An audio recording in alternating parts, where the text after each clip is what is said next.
राष्ट्रीय स्वयंसेवक संघ के प्रमुख मोहन भागवत के बयान पर एक बार फिर से घमासान छिड़ गया है।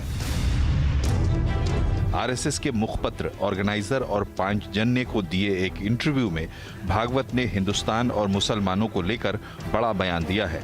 उन्होंने कहा है कि भारत में मुसलमानों को डरने की जरूरत नहीं है, लेकिन उन्हें महानता का भाव छोड़ना होगा। इस्लाम को कोई खतरा नहीं है। हाँ, हम बढ़े, हम एक समय राजा थे, हम फिर से राजा बनना, ये छोड़ना पड़ेगा। हम ही सही, बाकी सब गलत, ये छोड़ना पड़ेगा। हम अलग है इसलिए हम अलग ही रहेंगे, हम सबके साथ मिलकर नहीं रह सकते, ये छोड़ना पड़ेगा। किसी को भी छोड़ना पड़ेगा। ऐसा सोचने वाला कोई हिंदू है उसको भी छोड़ना पड़ेगा, कम्युनिस्ट है उनको भी छोड़ना पड़ेगा। भागवत ने कहा कि एकमात्र हिंदू समाज ऐसा है जो आक्रामक नहीं है, इसलिए अहिंसा, लोकतंत्र, धर्मनिरपेक्षता इन सबको बचाए रखना है। लेकिन हिंदू समाज में आई उग्रता के सवाल पर भागवत का कहना है कि हम 1000 साल से विदेशी आक्रांताओं से लड़ते रहे हैं और अगर थोड़ी उग्रता आ गई है तो ये स्वाभाविक है।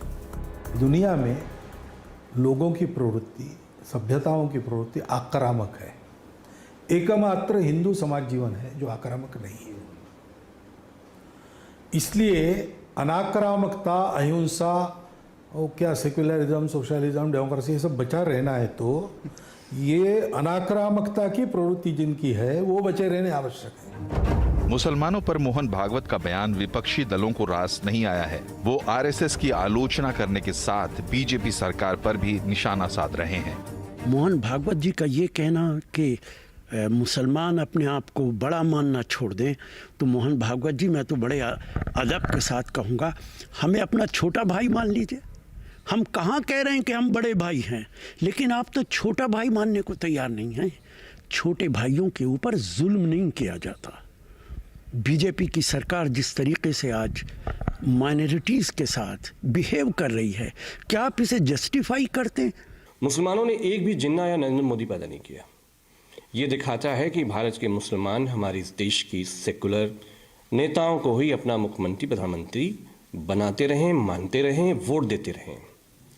तो डॉक्टर मोहन भागवत जी इस बयान के जरिए जो मुसलमानों का देश प्रेम है वो उसको कंटिन्यू संदिग्ध करने के लिए ये आरएसएस के बयान आते रहे। नया बयान नहीं है ये। हिंदू एग्रेसिव होने की बात नहीं है। हिंदू तो डिप्रेसिव हो गया इनकी सरकार में।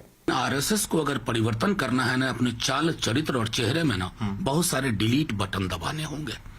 Push those delete button, then come. AIMIM के अध्यक्ष असदुद्दीन ओवैसी भी भागवत के बयान पर भड़क गए।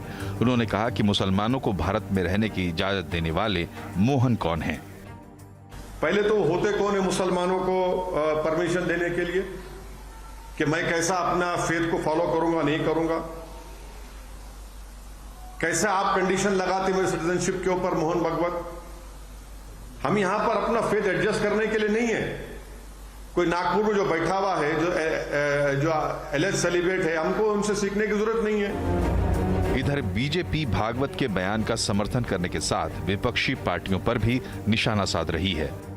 दुनिया में रहने वाले 10 मुसलमानों में से एक मुसलमान हिंदुस्तान में रहता है। उसके सामाजिक, आर्थिक, शैक्षणिक, धार्मिक अधिकार पूरी तरह से महफूज भी हैं और मजबूत भी हैं, सुरक्षित भी हैं और सिक्योर्ड भी हैं।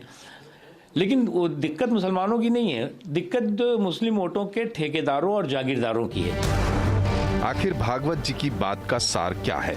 क्या देश के मुसलमानों को ये चेतावनी है कि वो अपनी सोच बदलें?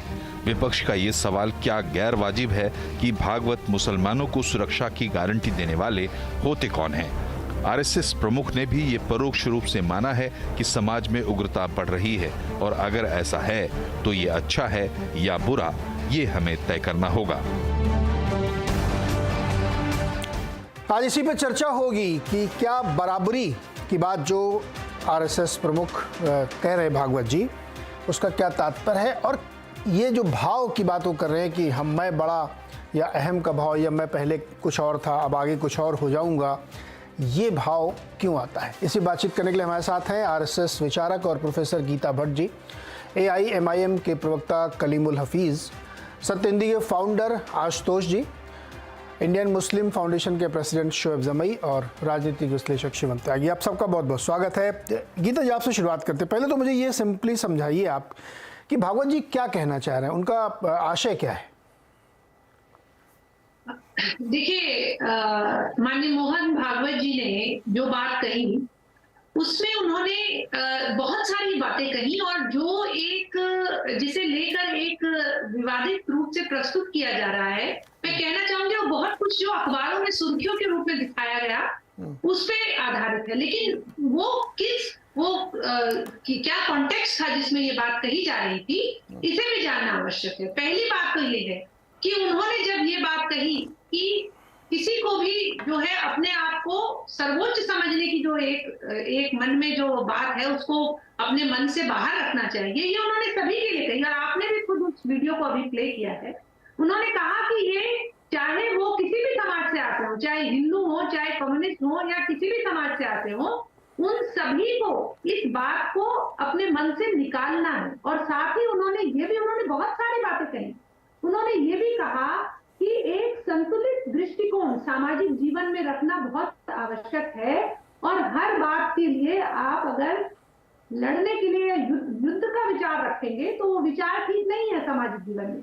उन्होंने तो यहाँ तक छत्रपति शिवाजी महाराज का भी उदाहरण दिया कि उन्होंने गोलकुंडा में वहां कुतुब शाह के साथ संधि करी, और वहां लेकिन साथ ही साथ ये शर्त रखी कि आपके मंत्रिमंडल में 2 हिंदू मंत्री होने चाहिए, और हिंदुओं के ऊपर जो अत्याचार हो रहा है आपके यहाँ उसको आपको बंद करना होगा इस आधार पर। तो ऐसे उदाहरणों के द्वारा उन्होंने ये उद्धृत करने का प्रयास किया कि यह आवश्यक है कि समाज में एक संतुलन बनाकर आगे चलने की बात करें। साथ ही उन्होंने ये भी कहा कि आज भारत में समाज जो है, हिंदू समाज आज इतना सशक्त है कि वो किसी भी प्रकार की जो अंदरूनी जो चुनौतियां हैं, उन चुनौतियों का हल ढूंढने में आज सामर्थ्यवान। तो यह जो सामर्थ्य है, इस सामर्थ्य को एक जो है सकारात्मक रूप में देखने की आवश्यकता है, जिसे कि कई लोग बड़े नकारात्मक रूप से प्रस्तुत कर रहे हैं। तीसरी बात ये कि ये कहना, देखिए आज बात ये है कि भारत में दुनिया भर में ऐसे बहुत से देश हैं जहां की मुसलमान जो है बहुसंख्यक है, और वो इस्लामिक देश है।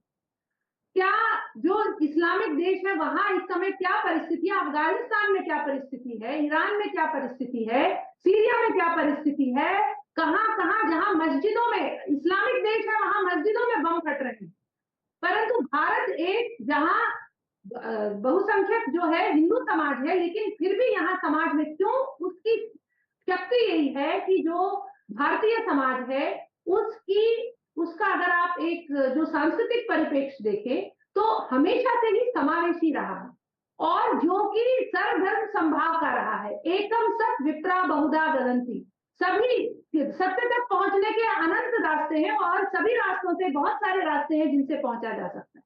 तो इस पृष्ठभूमि से यह बात कही गई है। लेकिन आशा यह है कि कुछ लोग हैं जो अपने आप को श्रेष्ठ मानते हैं या अपने आप को बड़ा मानते हैं, और उनको लगता है कि वो फिर से शासन कर सकते हैं।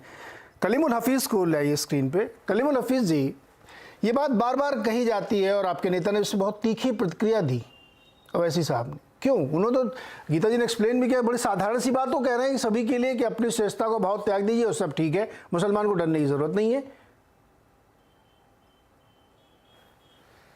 देखिए, पहुंची वहीं पे खाक जहां का खमीर था।